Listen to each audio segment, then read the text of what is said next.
Si encontramos que esos ángulos también son congruentes, ya estaremos a un paso de demostrar la congruencia de los dos triángulos. ¿Y cómo hacemos ese análisis de congruencia?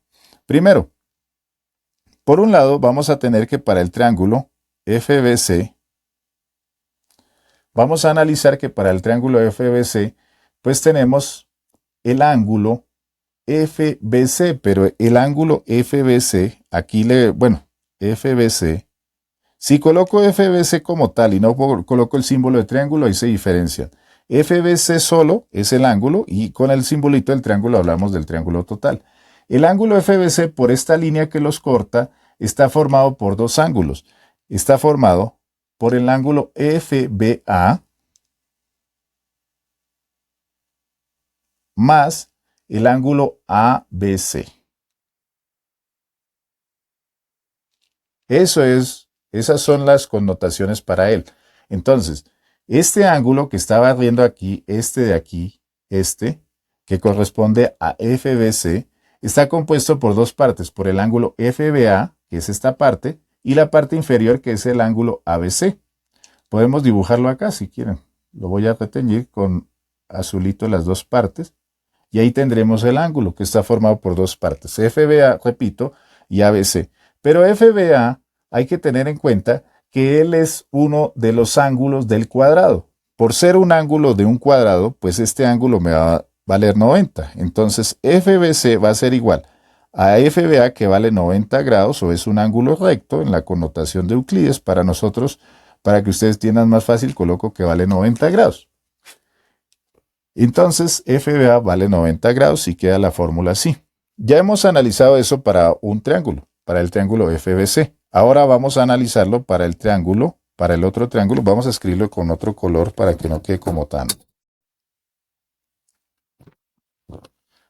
Para el otro triángulo, que sería el triángulo BDA. Para el triángulo BDA nos interesa analizar el ángulo ABD. El ángulo ABD. Ese ángulo ABD, que es este de acá, que está pintado en azul, él también está formado, ojo, este ángulo ABD está formado por este pedazo de ángulo y por este otro ángulo, por este segmento. Entonces ABD está conformado por dos secciones, por el ángulo ABC más el ángulo CBD.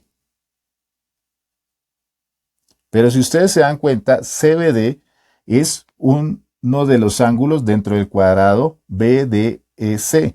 Por lo tanto, ese ángulo CBD vale 90 grados. Entonces, ABD es igual a ABC más 90 grados. Y aquí viene algo importante que lo vamos a escribir en otro color. Lo importante es que tienen aquí en esta fórmula, FBC es igual a 90 más ABC. Y tenemos también que ABD es igual, ojo, 90 y 90 en esta fórmula, ABC y ABC. Por el axioma número 1 dice que cantidades iguales quiere decir que si dos cantidades son iguales a una tercera, pues quiere decir que ellas dos son iguales. Entonces, si el ángulo FBC y el ángulo ABD equivalen a lo mismo, pues quiere decir simplemente que el ángulo FBC es igual vamos a escribirlo aquí arriba. Nos conlleva a que el ángulo FBC es congruente con el ángulo ABD. ¿Y a qué conlleva todo eso? Pues resulta que por la proposición 1,4 de Euclides, del libro 1, la proposición 4, él hace la demostración, que es de las primeras y las básicas, que si eso sucede, el lado opuesto a ese ángulo comprendido, pues también va a ser igual en los dos triángulos. Entonces dice por congruencia que el lado FC va a ser congruente con el lado AD. Y también los otros dos ángulos que son opuestos a los lados serán iguales entre sí. Es decir, el ángulo opuesto a este lado en verde, que es este, también será igual al ángulo que es opuesto al lado verde en el otro triángulo.